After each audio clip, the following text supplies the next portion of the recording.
Ok. Graça e paz do Senhor Jesus. Amém. Nós vamos abrir a nossa Bíblia no capítulo 1 do livro de Lucas, Evangelho de Lucas. E vamos ver os versículos 34 a 38.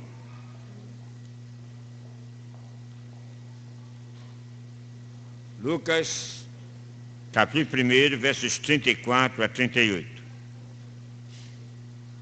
Então disse Maria ao anjo: como será isto? Pois não tenho relação com homem algum. Respondeu-lhe o anjo: descerá sobre ti o Espírito Santo e o poder do Altíssimo te envolverá com a sua sombra. Por isso também o ente santo que há de nascer será chamado Filho de Deus. Isabel, tua parenta, igualmente concebeu um filho na sua velhice, sendo este já o 6º mês para aquela que diziam ser estéril. Porque para Deus não haverá impossíveis em todas as suas promessas. Então Maria disse: aqui está a serva do Senhor, que se cumpra em mim conforme a tua palavra. E o anjo se ausentou dela. Amém? Estamos chegando ao Natal. Daqui a pouco nós esqueceremos esses temas comuns que têm sido tratados ao longo do ano e dedicaremos todo o tempo, no caso, a pensar no Natal.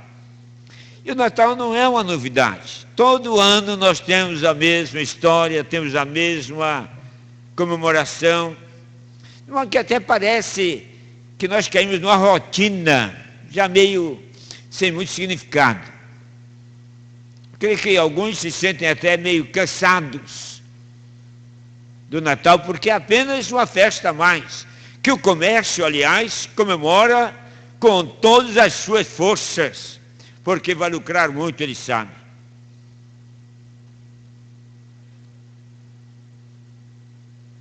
E às vezes a gente se sente meio deprimido e decepcionado, porque Natal é simplesmente o Natal. Quando, por exemplo, me diga, se compôs um hino novo, completamente novo, para a celebração do Natal.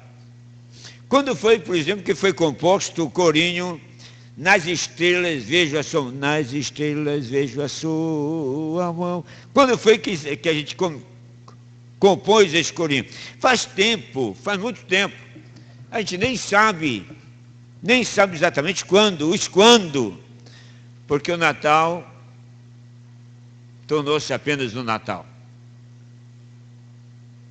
A história mais bela da cristandade, a história mais bonita que nós temos da Escritura, provavelmente. Há outras histórias bonitas também, mas a do nascimento de Jesus Cristo, contada com esse pedacinho aqui, em parte continuada depois, é a história talvez mais fantástica, mais magnânima, com mais profundidade do amor de Deus para com o mundo em que nós vivemos.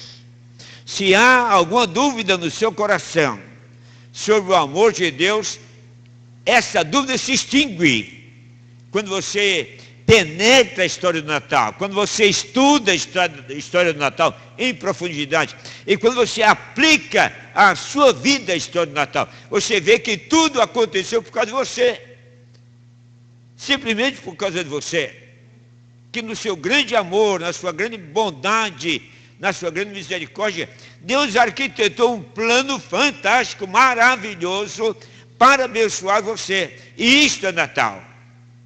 É diferente de a gente simplesmente botar uma roupa nova, ou comprar um presente para alguém, ou fazer um jantar maior, mais suculento. É muito diferente.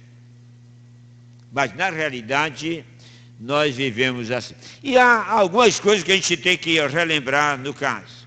Eu quero colocar duas lições importantes que eu acho que Maria reaprendeu. Maria, a mãe de Jesus, que estava grávida para o Natal, era uma pós-adolescente. tinha seus 15 anos, 16 talvez. As jovens naquela época e naquela parte do mundo casavam muito cedo. E Maria estava, de certo modo, começando a se tornar uma adulta ainda. E ela não tinha ideia absoluta do que iria lhe acontecer agora. Quando o anjo lhe aparece, ela entra num estado de inquietação muito grande, de perturbação. E aí, no caso, o anjo vai dizer o que vai acontecer. E ela começa com suas perguntas, começa com suas indagações. Como é que pode acontecer isso? Eu entendo do processo, eu sei o que o senhor está dizendo, mas como é que eu posso aceitar isso aí, no caso, se eu não sou casada, nunca tive relação com homem algum, e afinal de contas eu ainda sou muito nova, sou noiva, vou me casar com um rapaz aqui da cidade. E o anjo vai explicar. É uma coisa imensamente bonita, expectativa que se cria no coração de Maria. E a forma como, no caso, ela se dispõe a aceitar o plano e cumpri-lo, são maravilhosos. Eu quero então, irmãos, conversar um pouco sobre essa questão. Primeira coisa que a gente percebe que Maria tem que experimentar na sua vida, ela tem de crer. Ela tem, no caso, de crer. E crer muito fielmente, crer com muita segurança, ela tem que crer. Porque sem muita fé, sem crer muito, ela não poderia abrir seu coração para este plano. Veja bem, a história bíblica, desde o tempo do Velho Testamento, coloca uns quadros, umas situações assim, na vida de alguns personagens importantes que nós conhecemos. Por exemplo, você conhece a história de Sara, a esposa de Abraão. Sara foi um personagem na Bíblia muito importante, muito importante. Mas há um certo momento na vida de Sara, já com a idade bem provecta, muito avançada, 90 anos por aí, ela balança a cabeça, descrente, e não quer acreditar no que o anjo lhe diz. Deus havia feito aliança com Abraão. Abraão, para Deus, era uma pessoa de muita perspectiva. Deus, de certo modo, colocou todo o futuro dos seus planos para a salvação do homem nos ombros de Abraão. Abraão seria, no caso, aquele que carregaria consigo tudo o que Deus aspirava para realizar o seu plano de salvação para o mundo que estava começando a se despedaçar, a se quebrar, a se entregar, no caso, à incredulidade. E Deus faz uma aliança com Abraão. Estou considerando ela na minha classe hoje, do ponto de vista, no caso, dos sinais, inclusive, daqueles elementos que integravam, no caso, a aliança. Mas criou uma aliança. E ao fazer essa aliança com Abraão, Deus disse: olha, uma coisa importante, Abraão, que vai acontecer aí, que tu vais ter um filho.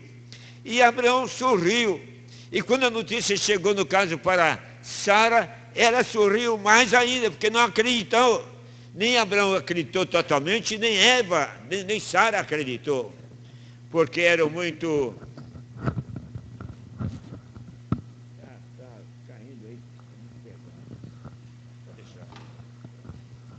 Obrigado. Nem Sara acreditou, nem Abraão acreditou. Porque o plano era fantástico demais. Como é que um homem de 100 anos vai ainda ter um filho? Num certo momento da história, ele até admite assim: bom, filho eu já tenho, porque eu tenho Ismael. Se é uma questão de ter filho, para ter herança e tal, então eu já tenho Ismael, já resolveu o problema. Mas Deus diz: olha, Abraão, não é isto não. Tu vais ter um filho com Sara, tua mulher. E quase que somente quando eles se sentem, no caso, completamente preparados para isso, é que ele realmente sorri e percebe a grandeza do poder de Deus. Então é preciso crer. Sara foi incrédula, de certo modo, está lá no capítulo 18 de Gênesis. Abraão, de certo modo, foi incrédulo também. Depois vai acontecer situação semelhante com Zacarias, já no Novo Testamento. E por outro motivo interessante, não foi por causa da idade, apesar de que ele era idoso também, como a sua esposa. Mas, no caso, eles tinham que crer. Promessa era uma promessa para ser aceita pela fé. Como as promessas que Deus nos faz. Nós somos filhos de Deus para crer. Nós somos aqueles que existem no mundo, somos o povo que existe no mundo, no certo sentido, o único povo que existe no mundo, que vive pela fé. Uma coisa que já havia sido colocada lá no Velho Testamento: o justo viverá pela fé, o justo vai viver por crer.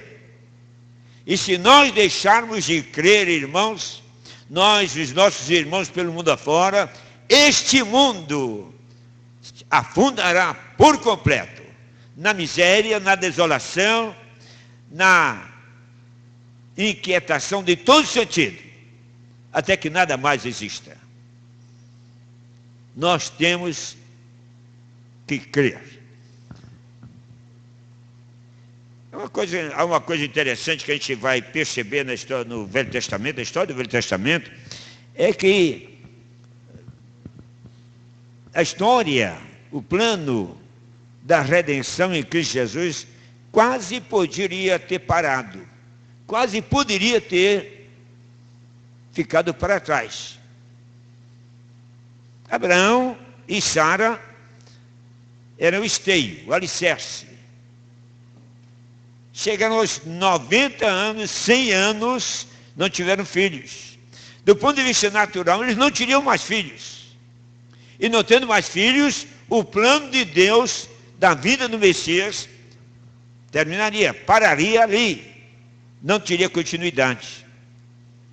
Se a gente pegar o filho dele, Isaac, casado com Rebeca, praticamente também aconteceu a mesma coisa.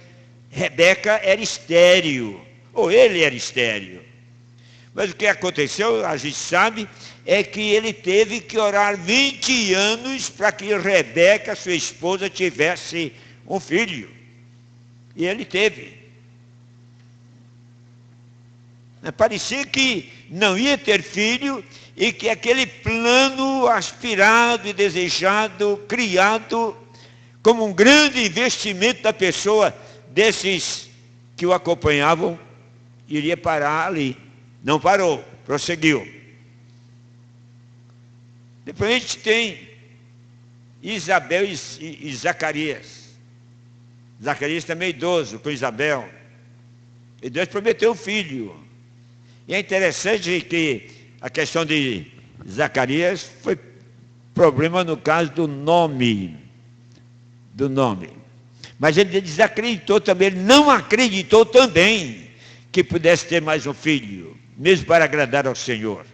Era um santo homem, era um homem do tabernáculo, era um homem do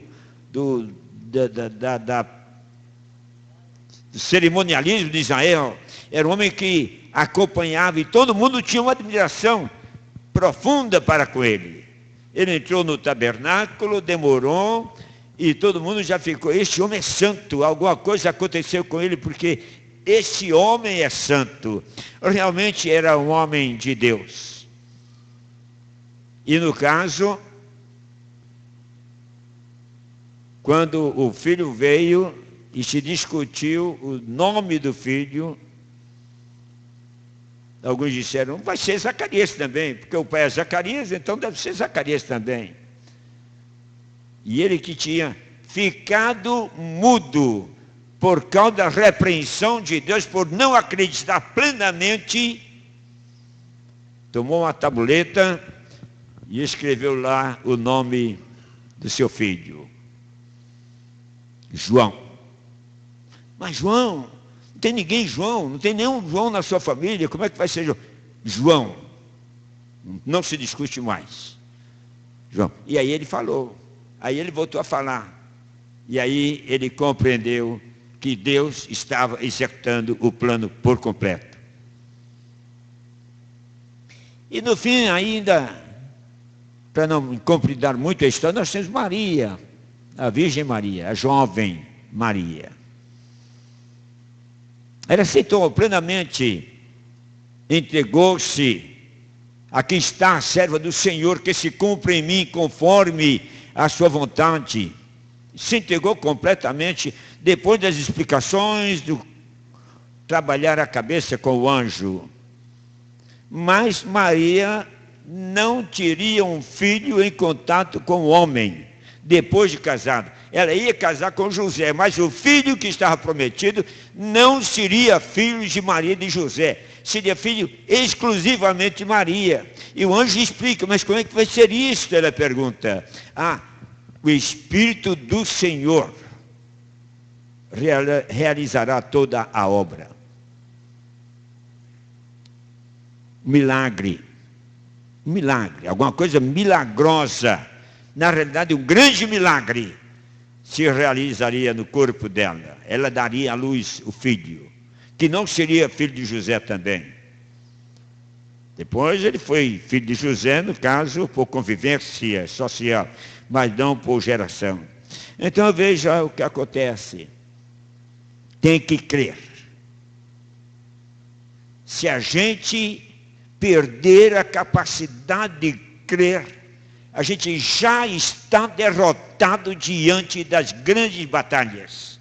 A gente já estará derrotado diante das coisas maiores que a nossa vida irá propor. A gente já estará derrotado diante dos desafios que se nos afiguram completamente. Se a gente perder a capacidade de crer, irmãos, a gente não terá perspectivas para vencer em nossa vida. É aí que a gente vai ver que Abraão teve que crer, Sara teve de crer, Isaac e Rebeca tiveram que crer, Isabel e Zacarias tiveram que se ajoelhar diante dos fatos e crer também. Maria não pôde ter nenhuma dúvida, porque dessa linhagem, ela certamente seria o principal personagem. O plano de Deus vinha desde Abraão. Vai nascer um menino e este vai ser o Filho de Deus. Este vai, no caso, salvar o mundo. Mas o personagem maior, de certo modo, o ponto histórico final seria em Maria. Então a gente tem, no caso de crer. O texto é bastante interessante. Veja o que diz o texto. Porque para Deus não haverá impossíveis em todas as suas promessas. Para Deus não haverá absolutamente nada impossível em todas as suas promessas. Se alguém pensava que na história da redenção, algum ponto lá, algum degrau não ia ser subido, algum ponto não ia ser cumprido, tinha que mudar de atitude, tinha que mudar de pensamento, porque o plano continuaria, o plano se concretizaria. Ele não iria parar por consideração nenhuma, por impedimento nenhum, porque Deus havia prometido. E as promessas de Deus, irmãos, são infalíveis. As promessas de Deus não se quebram, não deixam de ser cumpridas. Então, a palavra de Deus é bastante significativa aí. Há uns textos na Bíblia que são bem interessantes, ilustrativos dessa questão. O que Deus tem afirmado e prometido, Ele vai cumprir. Por exemplo, no caso de Lucas 18, Se você abrir a Bíblia, no Lucas 18, verso 27.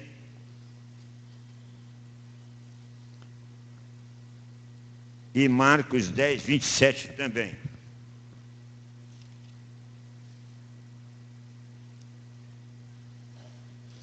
Aí é fácil decorar até por causa do 27.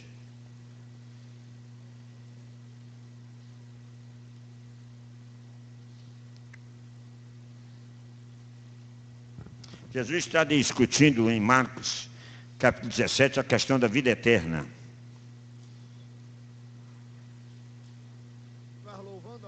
Você pode abrir Marcos, capítulo 10, do versículo 17 em diante.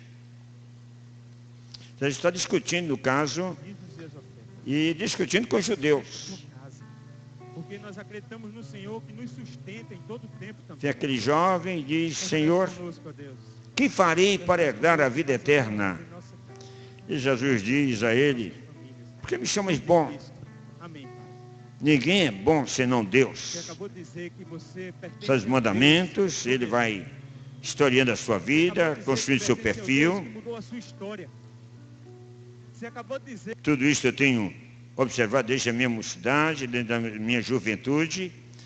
E Jesus o amou, diz o texto, e disse a ele: vai, vende tudo que tens, dá aos pobres e terás um tesouro no céu. Mas ele, contrariado, retirou-se triste porque era dono de muitas propriedades e não queria dar suas propriedades assim só por bondade. Então Jesus, olhando ao redor dos seus discípulos: é difícil entrar no reino dos céus. É mais fácil passar no camelo pelo fundo de uma agulha do que vamos entrar no reino dos céus. Eles ficaram assim, abismados. E Jesus disse a eles, os seus discípulos: para os homens é impossível passar pelo fundo de uma agulha e entrar no reino dos céus. Mas para Deus, tudo é possível. Tudo é possível. Não é que Deus coloque de lado os aspectos éticos. Não é que Deus coloque de lado as exigências que Ele tem a fazer. Deus tem sempre exigências. E Ele não baixa o padrão ético só para facilitar as coisas, não. Ele não vai fazer isso jamais. Mas Ele tem poder. E tem o senso de justiça. Se crer, eu farei. Se crer, eu darei. Não haverá impedimento. Para mim será possível dar, porque eu posso dar, eu tenho poder para dar. Não que ele vá facilitar, fazer as coisas fáceis, de qualquer forma, banais. Não, eu dou. Não, Deus não é de negociatas, Deus não é de fazer as coisas por qualquer preço. Mas Ele tem poder, e dentro do senso de justiça, de sabedoria, de bondade, de amor, Ele fará. Por quê? Porque Ele pode fazer. Ele tem poder para fazer. Então o que tem que acontecer é que nós que precisamos dele, nós que buscamos, nós que o queremos, nós que precisamos da bênção dele, sem a qual não poderemos viver, nós temos que nos achegar a Deus, temos que nos aproximar de Deus, temos que ver a sua grandeza, o seu poder, e então nos render. Não é fazer como esse jovem aqui, tinha muita propriedade, então se retirou triste, tudo bem, porque ele esperava o contrário, queria o contrário, mas retirou-se triste, porque Jesus Cristo não ia abrir mão da sua exigência. Vai, vende o que tens, dá aos pobres, e terás um tesouro no céu. Vem e segue-me. Ele não voltou, ele não seguiu, porque era rico apenas. E esperava fazer qualquer ajeitamento aí para, no caso, entrar no céu. Não se entra no céu sem o dono da chave, que é Jesus Cristo. Eu sou a porta, diz ele. Então, irmãos, veja como é interessante isso aí. Em Mateus 17 e 20, Nós temos outro caso bastante interessante de um doente, filho de uma autoridade, estava sofrendo de doença, era lunático.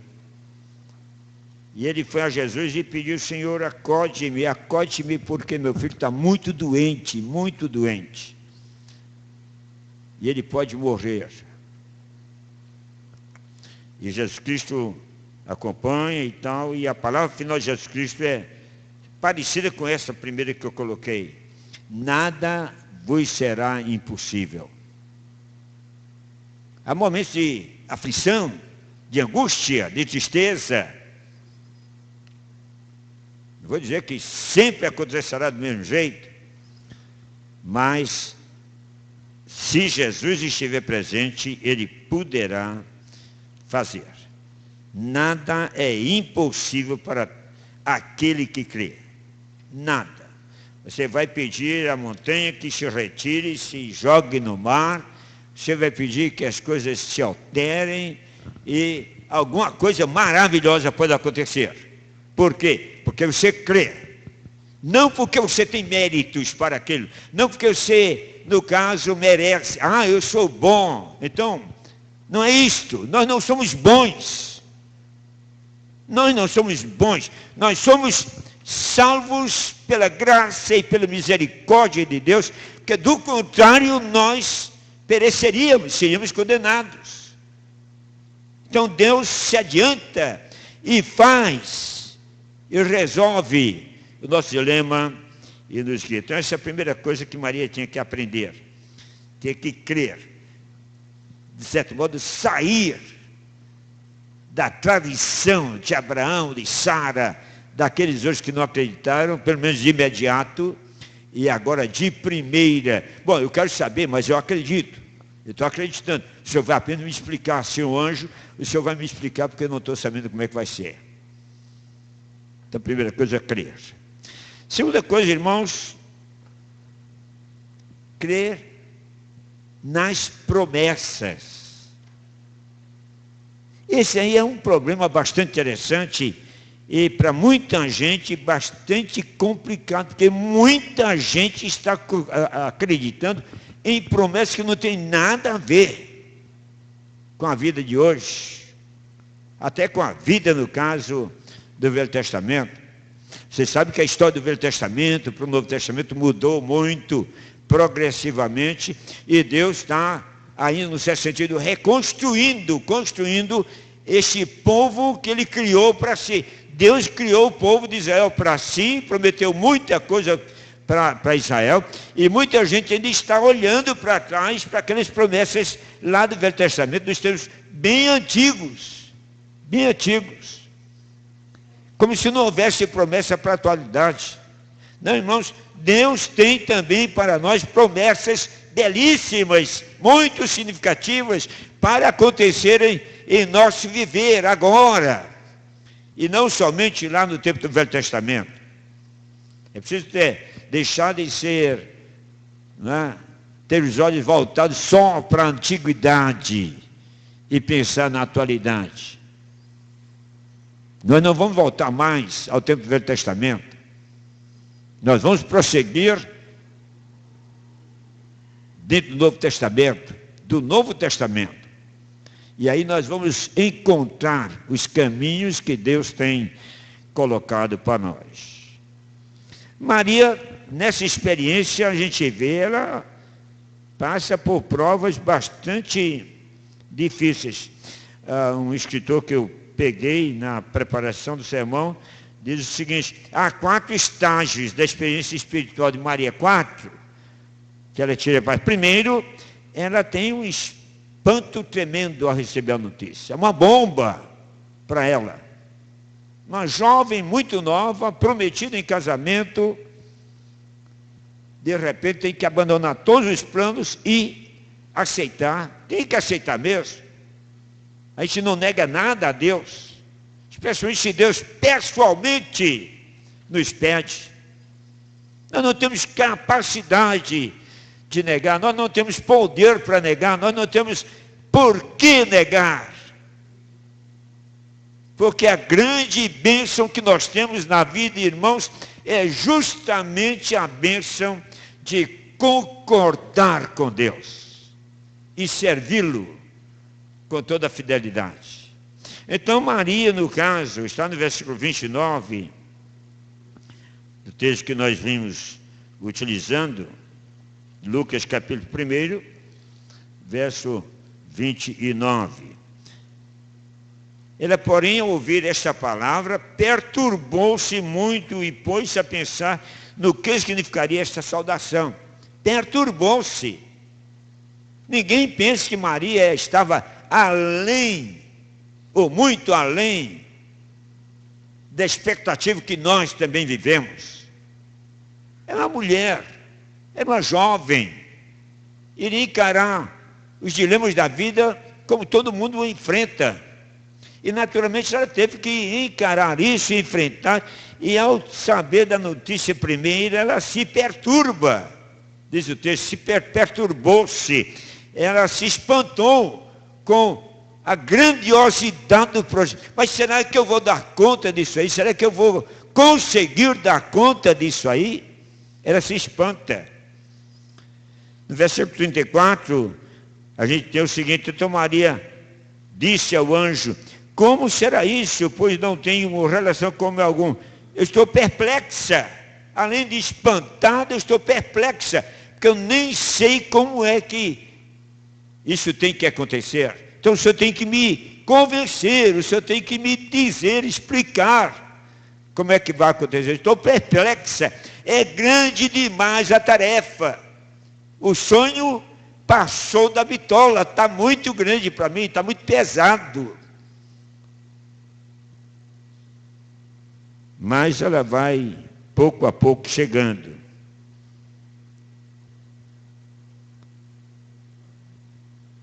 Ela entra na fase de entender a graça divina. O anjo explica. Primeiro, alegra-te, favorecida. O Senhor já é contigo. Ah, irmãos, não há bênção maior para a gente. Não há coisa maior para fazer você sorrir. Saber que Deus está com você. Não queira jamais estar sozinho. Será um desastre. Mas o Senhor está contigo, Maria. Não temas, porque achaste graça diante de Deus. Tu vais conceber, mas o teu filho será grande, chamado Filho do Altíssimo, Deus o Senhor, lhe dará o trono de Davi, seu pai. E você, mãe de um filho de Davi, filho de Deus, ela vai caindo na maravilha daquilo que estava acontecendo, da promessa que o anjo estava dizendo. E termina, no caso, cedendo e concordando completamente obedecendo. Que se cumpra em mim. Ok, é isto? É. Então, estou aqui, Senhor. Usa-me como tu quiseres. Não importa as circunstâncias, não importa se José vai ficar zangado, e ele fica, quando ele diz que a Maria está grávida, ele a recolhe, fica calado, porque não queria um escândalo, mas ele a recolhe, até que o anjo chama José também e diz: alto lá, meu amigo, alto lá, porque o que está acontecendo em Maria, sua noiva, o que está acontecendo com ela, é do alto dos céus, é do Senhor, é de Deus. Então vá lá e eu recebo a sua mulher. Entenda, integre-se, deixe-se possuir por Deus, até que José, no caso, compreende tudo que está acontecendo, e aí está comigo.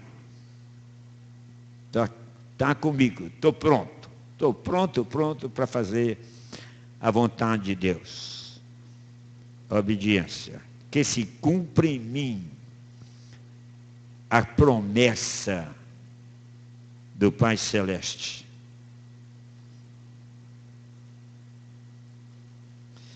Essa é a palavra que é usada no Novo Testamento para a palavra de Deus. É uma palavra pequenininha, são 4 letras somente, rema, que é uma palavra tida como muito significativa. A palavra rema, no caso, no Novo Testamento, que aparece dezenas de vezes no Novo Testamento, ela significa o seguinte: aquela palavra que foi dada e acabou. Está dada e vai se cumprir. É o que está aí no Novo Testamento. Por exemplo, um texto bem interessante que ilustra isso aí está em Lucas 5:5.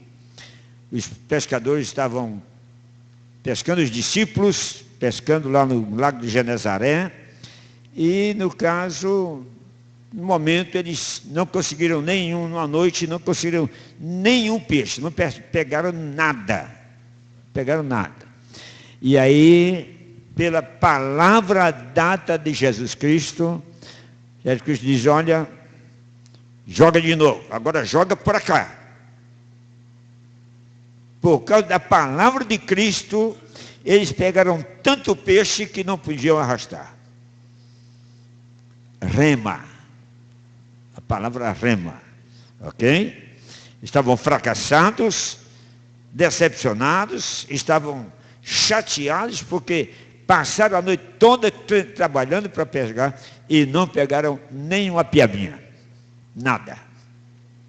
Aí Jesus Cristo aparece, eles se assustam até um pouco, mas Jesus diz: olha, joga a rede para cá. E eles jogam a rede e quase não podem pegar os peixes. A palavra do Senhor.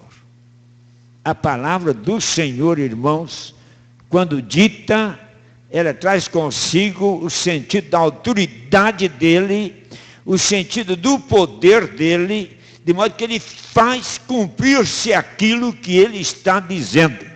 Vai se cumprir, simplesmente, porque é a palavra do Senhor. Então pense nessas duas coisas. Nós temos na vida um bocado de promessas se cumprindo, mas nós precisamos acreditar nas promessas. Tá certo? Precisamos acreditar nas promessas. E fazer das promessas o investimento que Deus tem na nossa vida. Deus quer investir. E vai investir pesado na gente. Mas depende de nós termos a atitude adequada ao que Ele deseja. Como no caso de Maria. Eis aqui a serva do Senhor, que se cumpra em mim. Eu creio, Senhor, que se cumpra então em mim a tua promessa, a tua vontade. Amém? Que Deus abençoe e nos faça sair da rotina do Natal.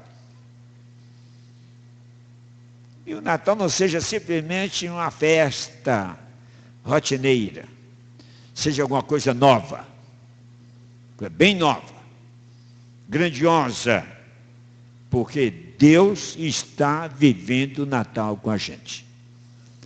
Amém? Então que o Natal realmente não apenas se repita, mas aconteça dentro do Espírito que Deus deu a ele no anúncio a Maria. Amém.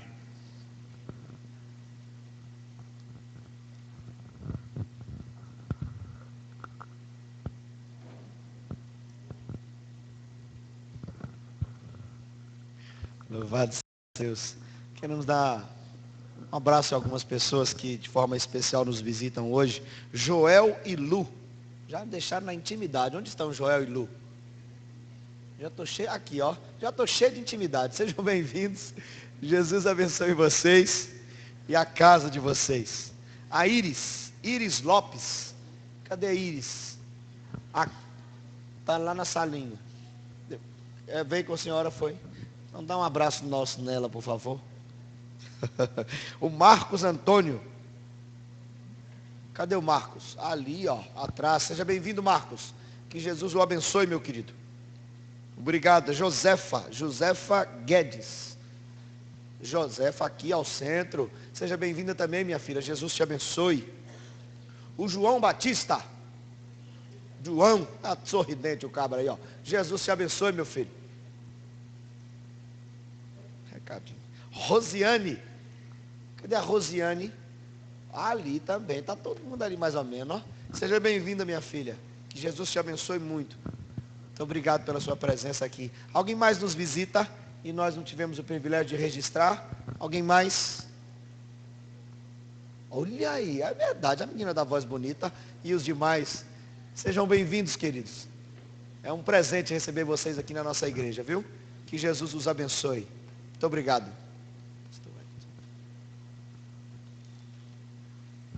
Bem rapidamente, irmãos, a gente quer anunciar que as vagas para o Acamp estão abertas e o período da Semana de Crianças será agora do dia 13 ao dia 18 de janeiro, Semana de Adolescentes 20 a 25, o valor da inscrição é R$ 170 somente e vai ser uma oportunidade de bênção. O tema dessa temporada é Fora de Moda. Por quê? Bem rapidamente. O cristianismo, ele sempre foi uma contracultura. E nós vivemos num mundo que dita tendências, modas, e os nossos adolescentes, as nossas crianças, nossos jovens, estão inseridos nesse contexto. Então o trabalho da gente vai ser de resgate do que é ser de fato cristão. Do que é ser de fato uma pessoa que crê em Deus, que acredita nas promessas de Deus, e vai ser um tempo de bênção para todos nós. As inscrições podem ser feitas até o fim de dezembro. Já tem muita gente me ligando, muito adolescente, pais de crianças me ligando. Então eu peço para os irmãos, para as irmãs que corram atrás das fichas de inscrição. Cadê Gilvan? Ou Cristianice? Gilvan está doente, é verdade. Ou Cristianice, ou pode me procurar, ou Debinha, Débora. A gente está aqui para fazer sua inscrição e para te receber com muito amor. As irmãs da SAF, hoje às 15h30, vai ter reunião plenária, então as irmãs estão convocadas. Teve uma irmã que fez assim ali agora, 15h30, vai ser 15h30, vai ser uma bênção aí, porque a SAF trabalha para valer, então que Deus continue abençoando. Queridos, é possível que muitos que não estiveram aqui no outro domingo, antes do feriado, talvez não tenham entendido muito o que está acontecendo com essa lona preta aqui atrás. Então nós vamos rapidamente falar com vocês o que está acontecendo. Por favor, Aldifa, vem aqui, abençoado. O que está acontecendo por trás da lona preta. Nós preparamos aqui uma apresentação bem rápida. Liga aí, meu filho, esse negócio, esquenta.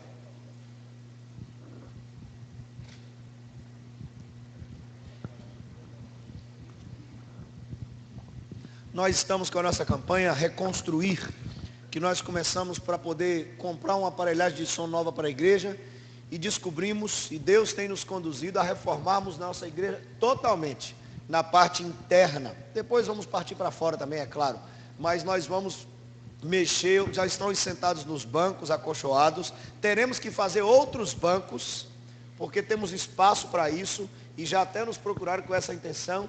Então olha só, já concluímos, aspas, essa primeira etapa que foi o acolchoamento dos bancos, aspas, porque nós teremos que mandar fazer outros bancos e obviamente acolchoá-los também, porque nós estávamos preocupados com o conforto da gente e também já com o tratamento acústico, que os bancos já começaram esse tratamento para nós. Vamos fazer através de gesso também, de painéis acústicos, mas os bancos dessa primeira etapa já nos ajudam nesse sentido. E os outros bancos, acho que cabe pelo menos mais uns 12 ou 14 bancos. Estivemos contando aqui, nós vamos depois refazer essa conta para poder mandar confeccionar. Não o fizemos ainda, porque tivemos que interromper. Quando a tubulação estava para chegar à frente da igreja, nós conversamos, e aí? Quais serão os pontos? Como vai ser a frente da igreja? E aí o conselho da igreja viu e ouviu algumas alternativas e de forma bastante consciente aprovou um projeto para a frente da igreja. Estamos todos empenhados nesse sentido e nós estamos nessa etapa agora que é à frente da igreja. Aldifas, por favor, meu filho. Como falamos na semana retrasada, passada, aqui está só uma visualização de cima, né, de como ficará. Aqui você já pode, inclusive, olhando pela lateral, você já vai conseguir ver muita coisa feita aí, daqui a pouco já vai estar pronto, mostra o próximo. Aí com alguns móveis meramente ilustrativos, tá? Não são esses daí, não estão definidos que serão esses daí, é só para a gente ter uma visualização de como é que vai ficar, né, a distribuição. E o nosso alvo, né, que os irmãos já conhecem, o alvo de R$30 mil, que a gente vai alcançar através de uma campanha, mostra o próximo, que é a campanha Há Lugar para Todos. Né? Tem, essa figura tá pequenininha ali, mas aqui fora, quando você sair, que for para a escola dominical, você vai poder ver um banner grande, não colorido, porque quem vamos colorir seremos nós. Esse banner, ele está todo recortado, com vários valores, então você vai poder dizer qual é o valor que você vai poder contribuir, né, e vai comprar, então, vamos dizer assim, né, dar essa oferta, né, desse espaço específico e vai poder colar aí, fazendo esse desenho ficar completo, colorido, bonito lá atrás, para a gente poder, né, avançar nessa campanha. Então nós estaremos aí atrás, né, se você quiser tirar alguma dúvida, ter alguma informação, pode nos procurar para que a gente possa passar isso aí. O versículo que a gente tem, né, sempre lembrado aos irmãos, que cada um contribua segundo propôs no seu coração, não com tristeza ou por necessidade, porque Deus ama ao que dá com alegria. Então, tenhamos alegria nesse momento em poder contribuir. Inclusive agora, depois da escola dominical, né, muita calma, depois da escola dominical, quando você descer, nós teremos aqui algumas sobremesas para você levar para casa. Então, se você ia parar em algum lugar, ia parar na sorveteria, ia pedir a do restaurante, hoje não. Passe, leve, tem mousse de maracujá, tem bolinhos, tem salada de fruta feita por mim. Por mim, eu que fiz. Então, tá boa. Beleza. Tá. Passa, tem uma pasta. Eu pedi que passasse aqui um vídeo que foi preparado por Aldifas, que é um membro da comissão, para os irmãos terem uma visão em 3D daquilo que nós pretendemos para aqui, para trás da igreja. E preste atenção, o alvo da gente para essa etapa é de R$30 mil. Pastor, R$30 mil é R$30 mil para mim é muito. Mas se nós, como fizemos já até aqui com os bancos, se nós nos comprometermos e participarmos juntos desse desafio, cada um como puder, pastor, eu vou dar X, vou dividir, lá atrás você vai poder resolver tudo isso. O que nós precisamos é que nós façamos isso juntos. Meus queridos, isso só vai acontecer se fizermos juntos. Aqui nós temos uma apresentação para os irmãos terem uma ideia. Ali atrás, aquela bancada atrás, seria a bancada onde o nosso coral agora vai participar dos cultos. O coral vai se posicionar lá, para um pouquinho, filho, por favor. Muito obrigado. Obrigado. Ali atrás, aquela bancada, que o nosso coral vai participar ali.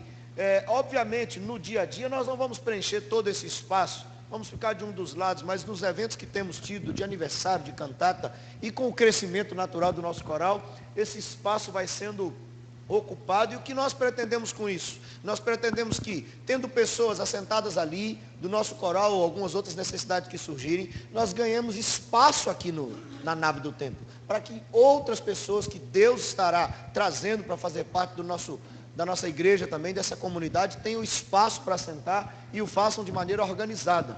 Ali os irmãos veem que o púlpito vem um pouco mais para frente, isso tudo já está estruturalmente feito aqui atrás. Não vou dizer para os irmãos irem para lá, porque tem até risco, né, de construção, tijolo, aquela sujeira toda, mas olhando de ladinho talvez dê para ver ali. E então nós vamos trocar o espaço que o grupo toca para lá e o piano para a direita, até para facilitar a questão da regência. Ali do lado, os irmãos já vão notar que a rampa está totalmente quebrada. Vai ter uma acessibilidade ali, viu, abençoada? Já tem ali, ó. Nós vamos preparar ali, passando por ali, até para chegar aqui em cima. Já existe uma área para acessibilidade. Enfim, isso está à disposição para os irmãos verem. Estamos à disposição para tirar qualquer dúvida. Mas presta atenção, irmãos. Essa é só mais uma etapa. Nós só vamos parar quando tudo que Deus tem colocado no nosso coração estiver concluído. E eu tenho plena certeza que nós vamos fazer isso juntos em nome de Jesus. Porque Deus tem suprido nossas casas, Deus tem nos dado recursos e nós somos privilegiados em cuidarmos da casa do Senhor também. Que sejamos encontrados com alegria, participando de mais essa oportunidade que o Senhor está nos dando. Eu convido você a ficar de pé, por favor. Como disse Aldifax, ali atrás tem um banner desse dali em preto e branco. E cada parte colorida está em um adesivo, que à medida que você se comprometer, nós vamos dar cor à etapa da campanha. Tem vários valores. São valores diversos, você vai poder participar da maneira como estiver no seu coração com alegria. Vamos fazer isso, queridos, porque eu creio, nós cremos, Deus nos está conduzindo nessa direção. Amém? O amém foi meio fraco, né? Amém. Tem confiança. Acreditamos que Deus está nesse processo, nesse projeto, e nós vamos concluí-lo em nome de Jesus Cristo. Nós vamos encerrar esse momento e vamos para nossas salas de escola dominical. Teremos a impetração da bênção para o reverendo Edgécio.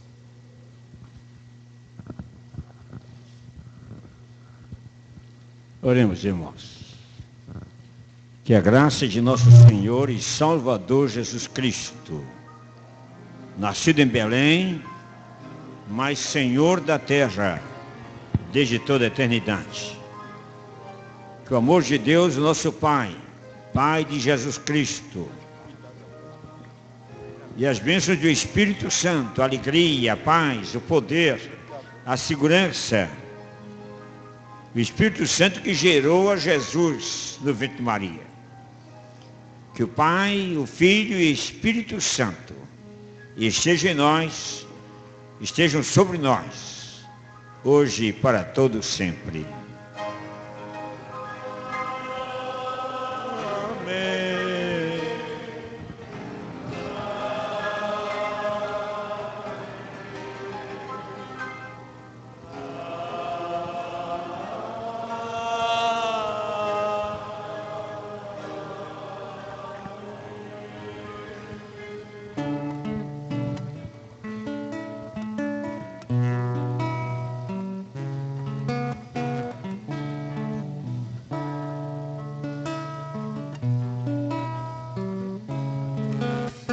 O amor de Deus, a graça de Jesus, o consolo do Espírito Santo, nunca faltem na vida da gente, sejam fartos em nosso coração. Cada dia estejam presentes, muito mais que simplesmente na canção.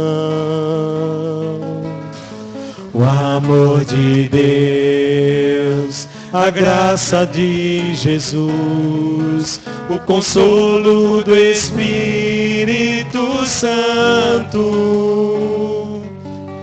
nunca faltem na vida da gente, sejam fartos em nosso coração. Cada dia estejam presentes, Deus triuno, eis a nossa oração. Deus triuno, eis a nossa oração.